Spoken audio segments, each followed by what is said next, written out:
Hello students.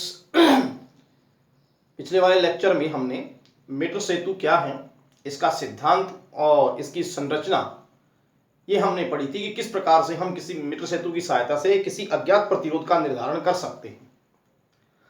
लेकिन metre सेतु के इस प्रयोग में क्या क्या सावधानियां हमें रखनी चाहिए एक बार, और या उसकी सीमाएं क्या हैं। तो पहली बात तो ये कि जब हम जो है संतुलित बिंदु प्राप्त करते हैं मीटर सेतु तार पर, उससे पहले हम प्रतिरोध बॉक्स से आर का चयन करते हैं। तो ये प्रतिरोध बॉक्स से जो आर का चयन है, प्रतिरोध का जो चयन है, वो इस प्रकार से हो कि संतुलन बिंदु की स्थिति तार के लगभग मध्य भाग में प्राप्त हो। ठीक है, तो यहाँ ये क्वेश्चन बोर्ड में पूछा भी गया था कि जिससे कि उसकी सुग्राहिता बनी रहे, कि मीटर सेतु की सुग्राहिता जो है वो किस प्रकार से बढ़ाई जा सकती है। तो फिर हम ये कह सकते हैं कि उसको सुग्राही बनाने के लिए, मीटर सेतु को सुग्राही बनाने के लिए प्रतिरोध बॉक्स से आर का चयन इस प्रकार करना चाहिए कि संतुलन बिंदु की स्थिति तार के लगभग मध्य भाग में प्राप्त हो। तो एक स्टार डाल करके एक इंपॉर्टेंट बात आप लिख सकते हैं। मीटर सेतु की सुग्राहिता के लिए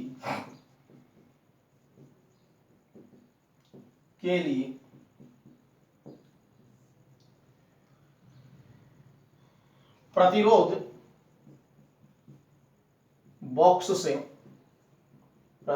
बॉक्स से प्रतिरोध आर का चयन इस प्रकार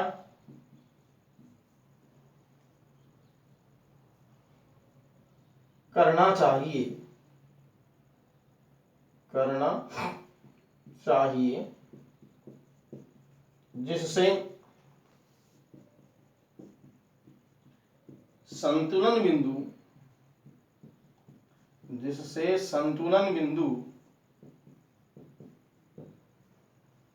बिंदु तार के लगभग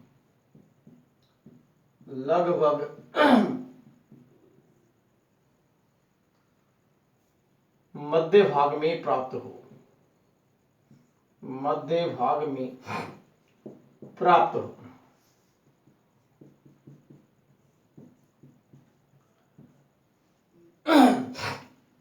तो ये जो है सुग्राहिता के लिए एक आवश्यक कदम है। तो फिर मीटर सेतु की सुग्राहिता के लिए प्रतिरोध बॉक्स से प्रतिरोध आर का चयन इस प्रकार करना चाहिए जिससे संतुलन बिंदु तार के लगभग मध्य भाग में प्राप्त हो। नोट कर लीजिए आप ये बात। अब हम नेक्स्ट बात पे आते हैं, मीटर सेतु की सीमाएं या उसकी सावधानियां इस प्रयोग को करते समय।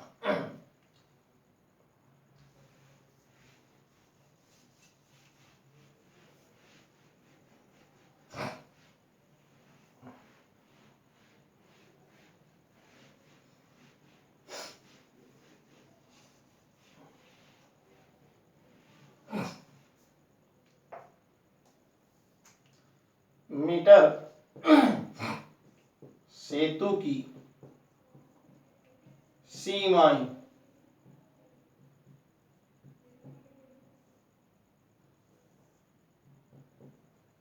या प्रयोग करते समय क्या क्या सावधानियां हमें बरतनी चाहिए। अब मीटर सेतु का जब प्रयोग हम करते हैं तो मैंने आपको जी, आई और एच ये तांबे की पट्टियां बताई थी, लेकिन हम प्रयोग करते समय इनके प्रतिरोधों को जो है वो हम नगण्य मान लेते हैं, जबकि प्रतिरोध कॉपर जो है, तांबे की जो पत्तियां हैं, उनका भी जो प्रतिरोध होता है। तो इसके कारण से त्रुटि होती है, लेकिन इस त्रुटि को हम मिनिमाइज या कम कर सकते हैं।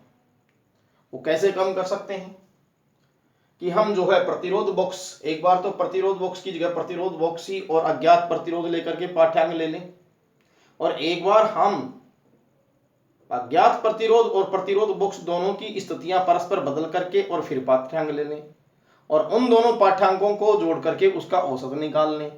तब इस प्रकार से हमारे पास में जो त्रुटि है, जो प्रतिरोधों के कारण होने जा रही थी, वो त्रुटि हम कम कर सकते हैं। तो फिर हम क्या लिखेंगे? मीटर सेतु प्रयोग में नंबर फर्स्ट, मीटर सेतु प्रयोग में तांबे की पट्टियों का प्रतिरोध नगण्य लेते हैं,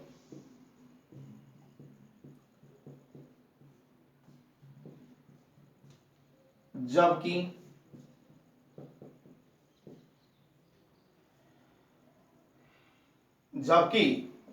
इन पट्टियों का जो है प्रतिरोध जो है होता है, जबकि इन पट्टियों का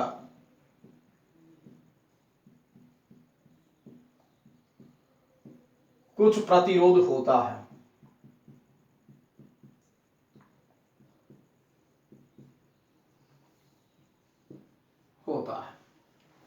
तो फिर अब क्या करें इस त्रुटि से बचने के लिए?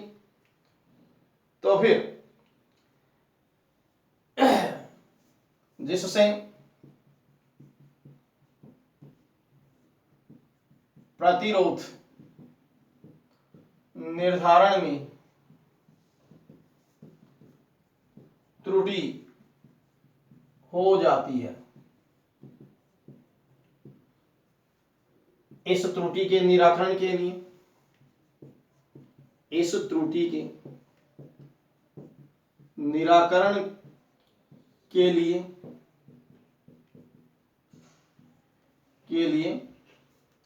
प्रतिरोध बॉक्स आरबी, प्रतिरोध बॉक्स आरबी एवं अज्ञात प्रतिरोध को परस्पर बदलकर पाठ्यांक लेकर उनका औसत मान लिया जाता है।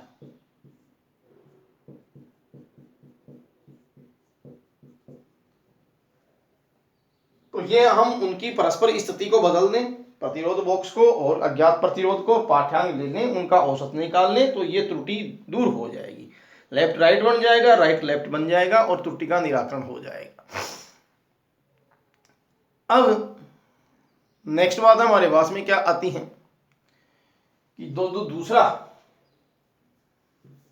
दूसरी जो सीमा है वो ये है कि मीटर सेतु तार में जो तार के जो अंत्य बिंदु होते हैं, अंत्य सिरे होते हैं, उनका प्रतिरोध होता है, जिससे इसकी सुग्राह्यता प्रभावित होती है। तो हम अंत्य सिरों के प्रतिरोधों के प्रभाव को लुप्त करने के लिए एक कैरी फॉस्टर ब्रिज आता है, उसका हम यूज करते हैं, कैरी फॉस्टर सेतु का यूज करते हैं। मीटर सेतु तार के अंत्य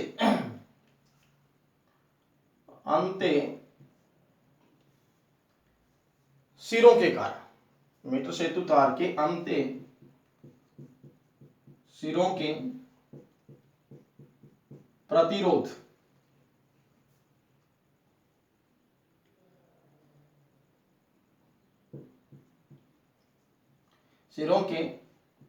प्रतिरोध के कारण मीटर सेतु तार के अंत्य सिरों के प्रतिरोध के कारण इसकी सुग्राहिता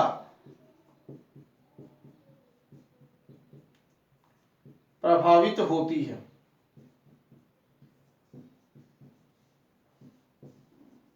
इसकी सुग्राहिता प्रभावित होती है। तो फिर क्या किया जाए? इसलिए अंत्य सिरों के प्रतिरोध के प्रभाव को इसलिए अतः अंते सिरों के प्रतिरोध के प्रभाव को विलुप्त करने के लिए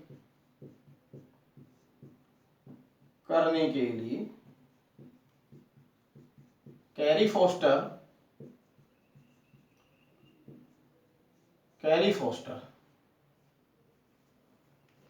तो ये कैरी फोस्टर, ये आयर ग्लास की बात है, कैरी फोस्टर सेतु उपयोग में लेते हैं,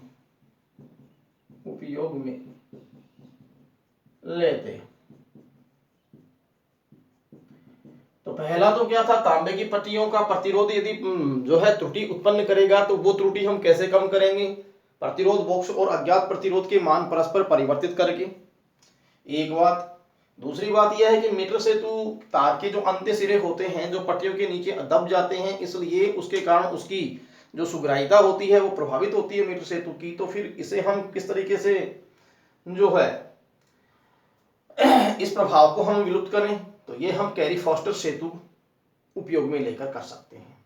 तो कितनी कमियां हो गई हैं हमारे पास में, जो है वो 2 कमियां हो गई।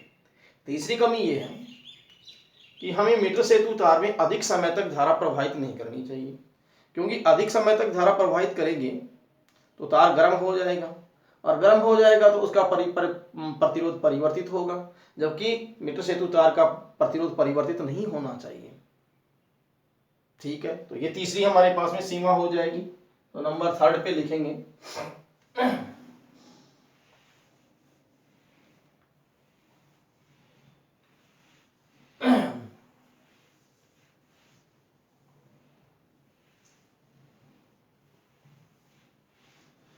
नंबर 3, मीटर सेतु तार में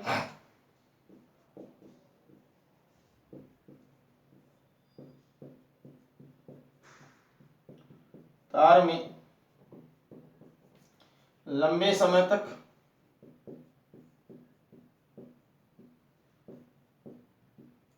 विद्युत धारा प्रवाहित नहीं करनी चाहिए,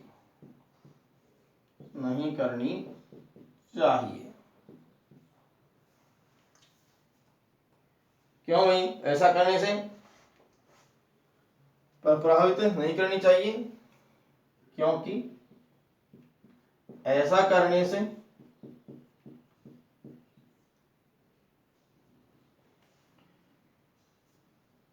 अधिक समय तक धारा प्रवाहित नहीं करनी चाहिए, क्योंकि ऐसा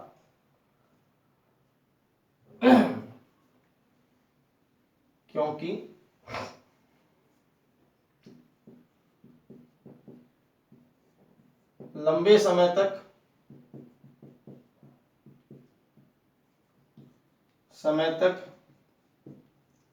धारा प्रवाहित करने से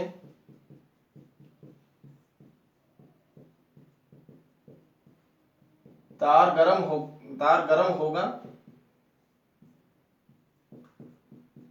वह उसका प्रतिरोध परिवर्तित हो जाएगा।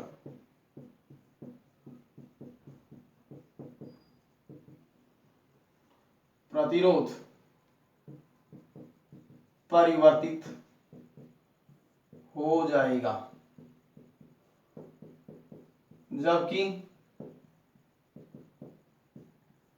प्रतिरोध अपरिवर्तित रहे।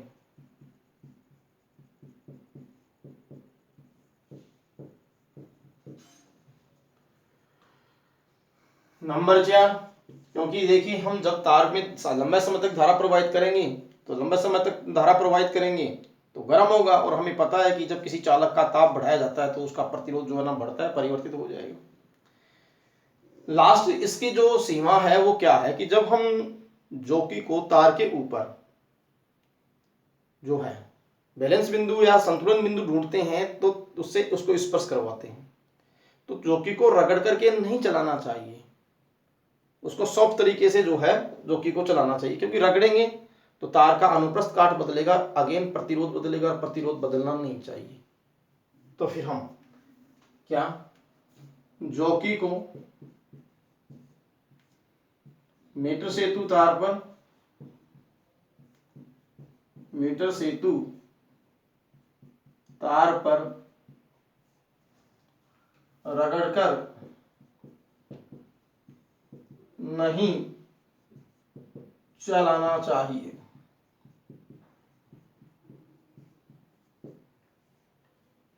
क्योंकि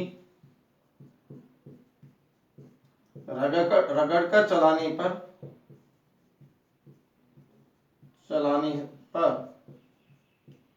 तार का अनुप्रस्थ काट क्षेत्रफल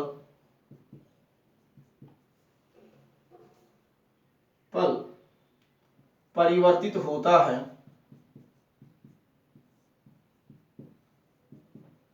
क्योंकि तार का मोटा पतलापन बनेगा, परिवर्तित होता है, जिससे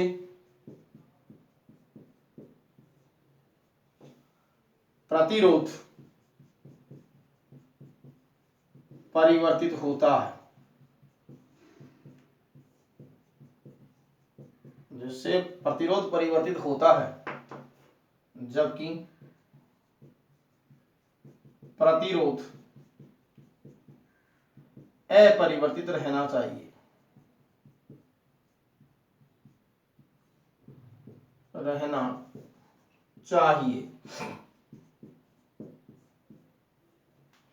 ये 4 सावधानियां आपके पास में होगी मीटर सेतु की। तो ये प्रैक्टिकल में वाइवा में भी पूछी जा सकती हैं, प्रयोग जब आता है तब लिखनी भी पड़ती हैं, कोई भी 2 या 4 सीमाएं। इस तरीके से आपका ये मीटर सेतु का प्रयोग कंप्लीट हो जाता है। अब हम एक और युक्ति के बारे में पढ़ते हैं, और वो युक्ति है हमारे पास में विभव मापी। तो नाम से ही जैसे पता लग रहा है, विभव मापी जो विभव का मापन करें या विभवांतर का मापन करें। लेकिन ये काम तो हम वोल्टमीटर से भी कर सकते हैं,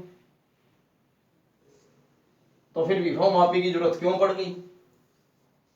तो अगले वाला जो हमारा हेडिंग होगा विभव मापी, पोटेंशियोमीटर, विभव मापी, पोटेंशियोमीटर।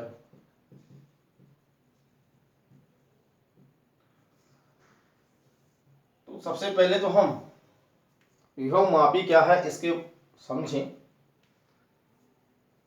तो यहां देखिए, सपोज करिए कि हमारे पास में ये एक कोई प्रतिरोध है, और सपोज कीजिए कि इसमें धारा R है, इसका जो प्रतिरोध, और धारा इसमें I बह रही है। हमने इसके सिरों पर विभवांतर मापने के लिए ये एक वोल्टमीटर लगाया, ठीक है। लेकिन जैसे ही इस बिंदु पर धारा पहुंचेगी तो किरचॉफ के नियम के मुताबिक कुछ धारा ये वोल्टमीटर ले लेगा, दैट इज IV, और बाकी जो धारा रह गई हमारे पास वो प्रतिरोध से जाएगी I माइनस IB। इसका मतलब इस प्रतिरोध R के सिरों पर विभवांतर ओम के नियम से निकालेंगे तो वो विभवांतर हमारे पास आएगा धारा को किससे गुणा करते हैं, प्रतिरोध से। इसलिए हम विभवांतर का मान जो है वो इतना माप पाए, वोल्टमीटर इतना मापेगा, I माइनस IB इंटू में R, क्योंकि कुछ धारा वोल्टमीटर ग्रहण कर लेगा, तो उतनी धारा किससे नहीं जा पाएगी, प्रतिरोध से।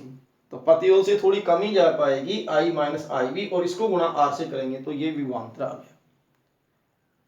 लेकिन हम ये चाहते हैं कि पूरा का पूरा जो है विभवांतर IR मापा जाए, ये धारा IB जो है वो ये वोल्टमीटर ना ले। तो वोल्टमीटर ये धारा नहीं ले तो उस केस में तो फिर ये विभवांतर IR ही मापेगा।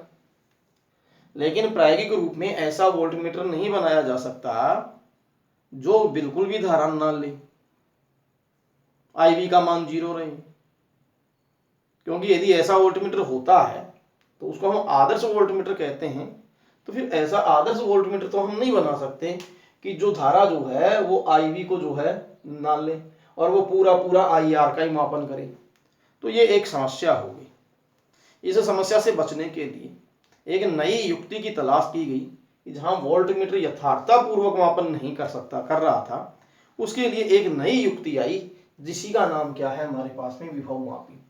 तो फिर विभव मापी को हम परिभाषित कैसे करेंगे कि यह एक ऐसी युक्ति है जिसकी सहायता से हम किसी सेल का विद्युत वाहक बल यथार्थ रूप में और किसी युक्ति के सिरों पर विभवांतर को भी हम यथार्थ रूप में माप सकते हैं। तो फिर यथार्थ पूर्वक विद्युत वाहक बल और यथार्थ पूर्वक विभवांतर जो मापने की युक्ति है उसी का नाम विभव मापी है। और विभव मापी जो है वो एक आदर्श वोल्टमीटर भी कहा जा सकता है। क्यों? क्योंकि वो आदर्श वोल्टमीटर ही ऐसा काम करेगा, हालांकि ऐसा होता नहीं है, लेकिन विभव मापी ये काम कर देता है। तो फिर ये एक आदर्श वोल्टमीटर की भांति व्यवहार करता है। तो अब हम परिभाषा लिख सकते हैं। देखिए, तो फिर क्या परिभाषा बनी? यह एक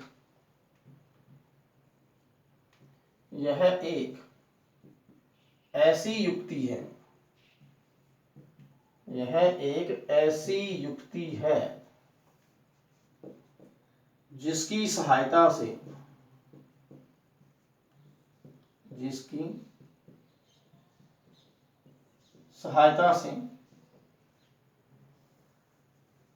यथार्थता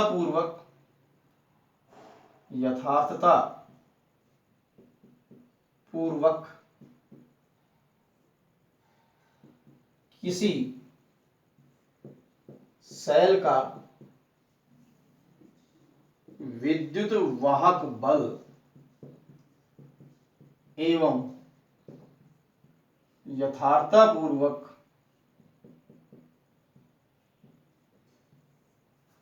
किसी युक्ति के सिरों पर विभवांतर का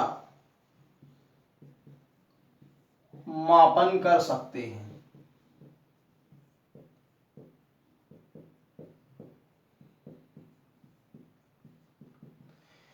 यह एक ऐसी युक्ति है जिसकी सहायता से यथार्थतापूर्वक किसी सेल का विद्युत वाहक बल एवं यथार्थतापूर्वक किसी युक्ति के सिरों पर विभवांतर का मापन कर सकते हैं।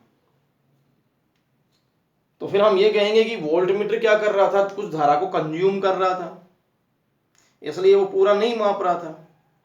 तो विभव मापी जो है वो मापते समय धारा का कंजम्पशन नहीं करेगा, नहीं लेगा वो। तो फिर ये एक आदर्श वोल्टमीटर का उदाहरण बन गया। तो ये पूछा भी जाता है कि आदर्श वोल्टमीटर का उदाहरण लिखो, तो हमारे पास विभव मापी है। तो फिर यहां इंपॉर्टेंट बात आ गई, विभव मापी आदर्श वोल्टमीटर की भांति व्यवहार करता है।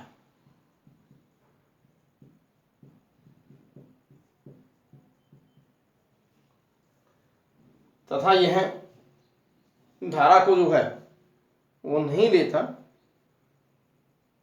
तो फिर धारा नहीं लेगा तो फिर इसका मतलब ये हुआ कि ये अविक्षेपी विधि पर आधारित है, धारा ही नहीं बहेगी। तो फिर जो धारा मापी होगा वो अविक्षेपी स्थिति में रहेगा।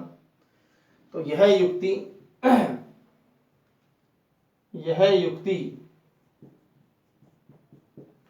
धारा ग्रहण न कर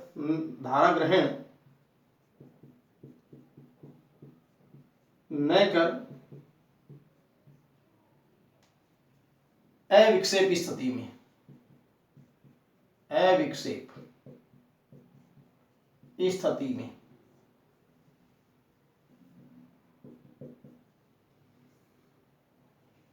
मापन करती है।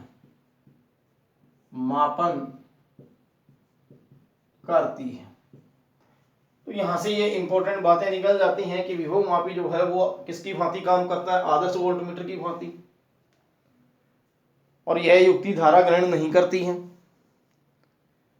और ये अविक्षेपी स्थिति के अंदर जो है वो मापन करती है। अब अगले वाली बात क्या आती है हमारे पास में कि हम ये कहेंगे आदर्श वोल्टमीटर क्या होता है, ये पूछ लिया जाए। ठीक है, तो आदर्श वोल्टमीटर जो है वो वोल्टमीटर ऐसा वोल्टमीटर होता है जो बिल्कुल भी धारा ग्रहण न किए बिना मापन करे, विद्युत वाहक बल या विभवांतर का मापन करे, तो फिर आदर्श वोल्टमीटर,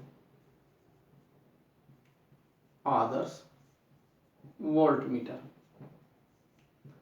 तो मैंने अभी आपको बताया था कि ये हमारे पास में कोई प्रतिरोध था और इसमें धारा आई बह रही थी, ये वोल्टमीटर लगाया और ये वोल्टमीटर आई भी धारा को खींच लेता है, आई आ रही थी तो इसमें से कितनी जाएगी, आई माइनस आई भी, और विभवांतर कितना आएगा, आई माइनस आई भी इंटू में आ, ये विभवांतर आएगा।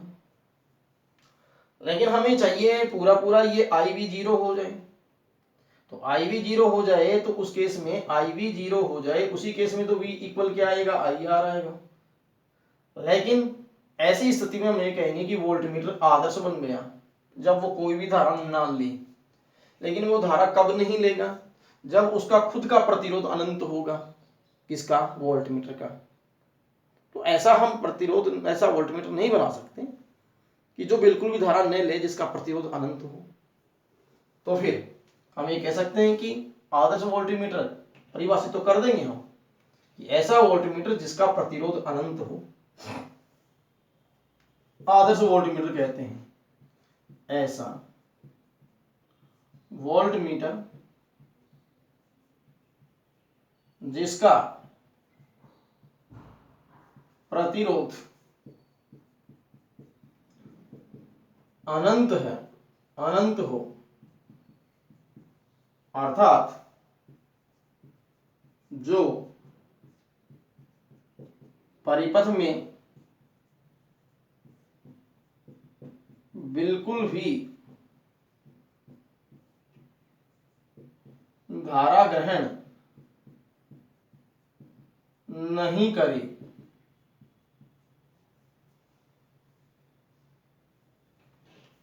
आदर्श वोल्टमीटर कहते हैं, आदर्श वोल्ट मीटर कहते हैं।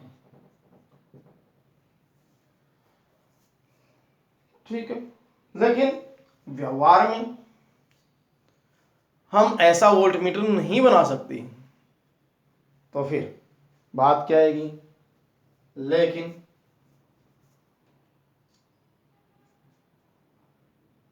प्रायोगिक रूप में, प्रायोगिक रूप में आदर्श वोल्टमीटर बनाना संभव नहीं है।